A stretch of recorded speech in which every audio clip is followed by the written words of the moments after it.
Selanjutnya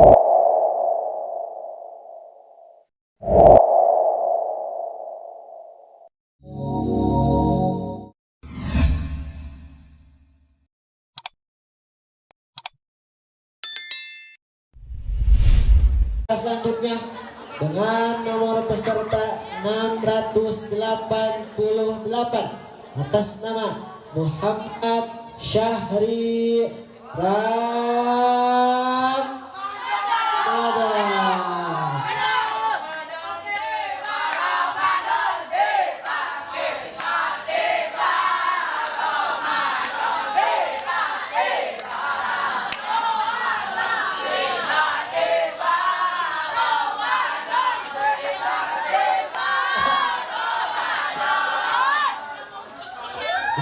Dewan juri hadirin peserta atas nama Muhammad Syahri Ramadhan.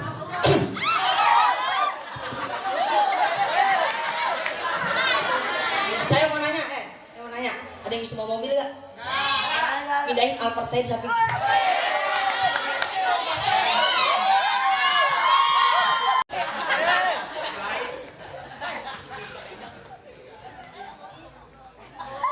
Bismillahirrahmanirrahim.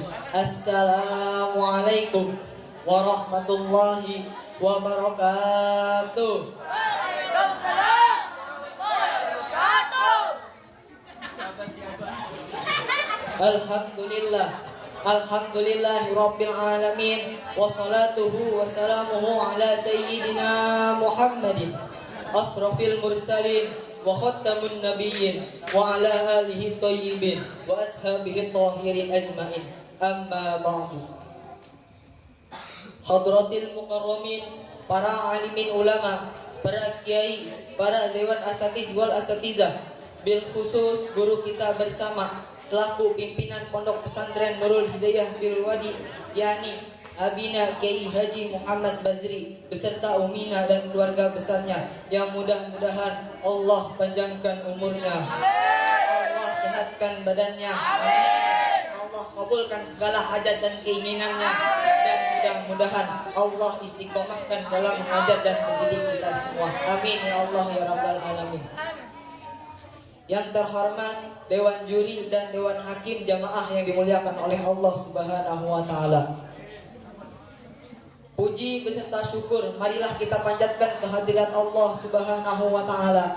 Salawat dan iring salam tercurah limpahkan kepada keharibaan alam, seorang nabi akhir zaman, yakni Habibina wa Syafi'ina wa qurrata ayunina wa maulana Muhammadin. Dan pada kita selaku umatnya yang mudah-mudahan masih patuh dalam ajaran dan sunnah-sunnah beliau. Amin ya Allah ya Rabbal Alamin.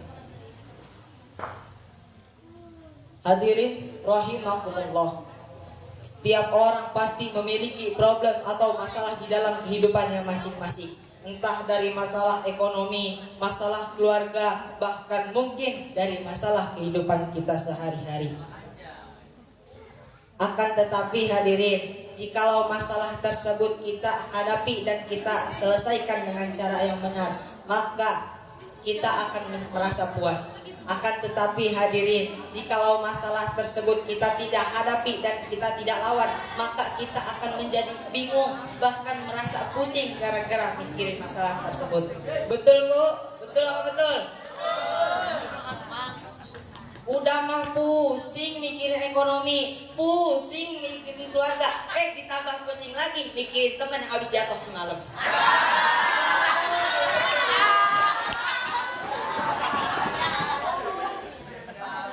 Lalu kudu bagaimana cara kita menghadapi masalah di dalam kehidupan kita? Caranya adalah dengan kita bertawakal kepada Allah Subhanahu wa Ta'ala. Di antaranya dengan apa? Dengan sabar dan sholat. Sebab jelas dikatakan, barang siapa orang yang bertawakal kepada Allah, maka urusannya akan menjadi urusan Allah. Dan hal ini juga sesuai di dalam surat Al-Baqarah ayat 45 dan 46. A'udzubillahi minasyaitonirrajim. Bismillahirrahmanirrahim. Wasta'inu bis-sabri was-shalah wa innaha lakabiratun illa 'alal khashiyin. alladzina yazunnuna annahum mulaqu rabbihim wa annahum ilaihi raji'un. Mohonlah pertolongan kepada Allah diantaranya dengan sabar dan sholat, karena sesungguhnya sholat itu sangatlah berat terkecuali atas orang-orang yang khusyuk. Mana orang yang khusyuk tersebut? Yakni yang pertama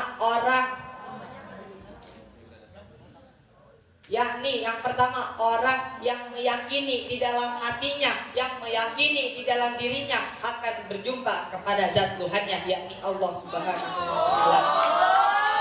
Dan yang kedua adalah orang yang meyakini di dalam hatinya akan kembali kepada zat Tuhannya. Hadirin rahimakumullah. Ada dua perkara yang terkandung di dalam dua ayat ini, yang mana dua ayat ini adalah kunci untuk kita menyelesaikan masalah. Mana dua perkara tersebut? Yang pertama adalah sabar. Apa itu sabar, hadirin?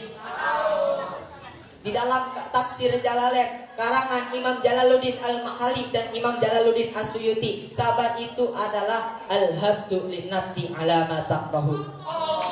Sabar itu menahan diri kita dari segala sesuatu yang kita senangi ataupun kita tidak sukai. Dikarenakan sabar itu sangatlah sulit, yaitu menahan diri kita dari segala sesuatu yang kita tidak sukai ataupun disenangi, maka pahalanya pun sangatlah besar. Dan Nabi juga mengatakan as-sabru minal iman, sabar itu sebagian daripada iman.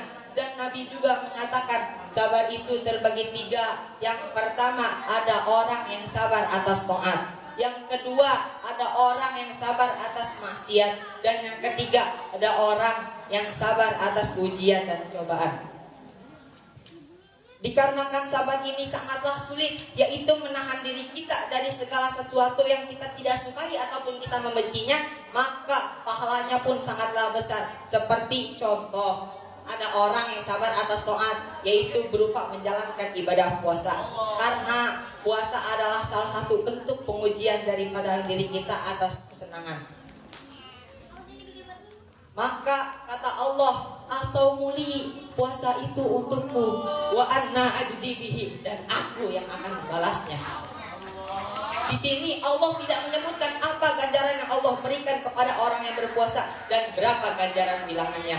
Hadirin rahimakumullah. Ada lagi yang kedua, ada sabar atas maksiat, yaitu berupa menahan diri kita dari perbuatan kemaksiatan. Sebagaimana Haji Roma Irama menyatakan di dalam syairnya, segala yang asik-asik itu diharamkan, yang enak-enak itu diharamkan. Dari lagu ini juga kita dapat menyimpulkan memang benar perbuatan kemaksiatan itu berupa dari kesenangan. Akan tetapi hadirin, jikalau ada orang yang bisa menahan dirinya atas kesabaran, maka Allah sudah menyiapkan kesabaran yang abadi nanti di mana? Di akhirat. Sebab jelas memang bagi orang mukmin mah dunia ini memang bukan tempat untuk bersenang-senang dengan berupa melaksanakan atau menjalankan perbuatan kemaksiatan. Sebab jelas dikatakan ad-dunya sijnul mu'minin, dunia itu penjaranya bagi orang-orang mukmin, wal jannatu lil kafirin, dan surganya bagi orang-orang kafir.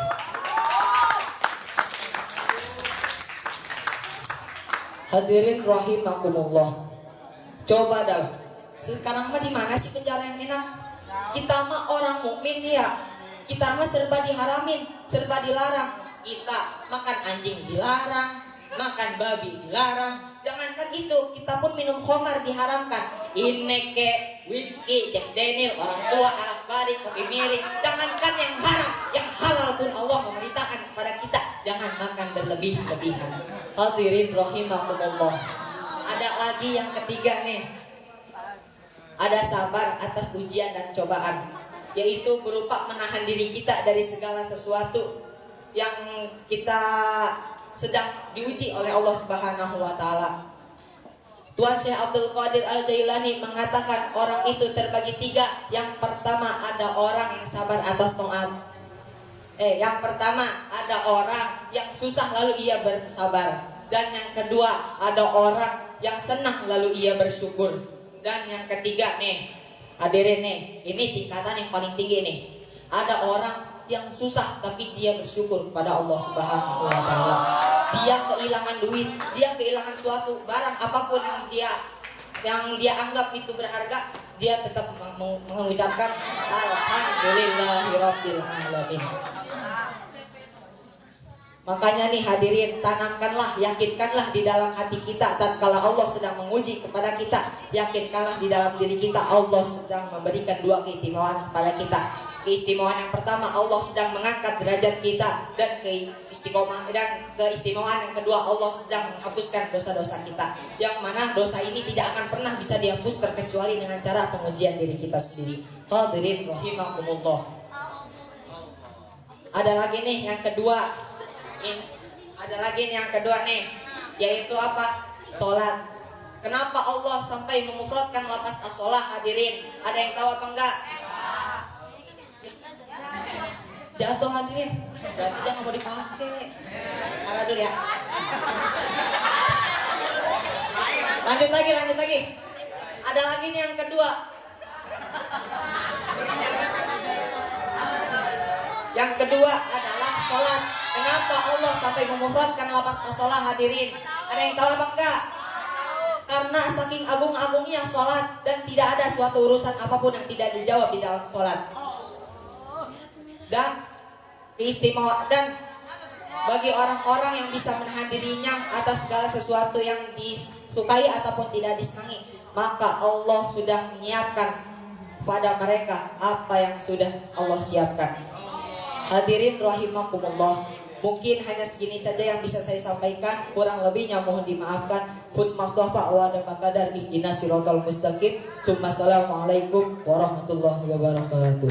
Waalaikumsalam warahmatullahi wabarakatuh. Beri tepuk tangan yang meriah.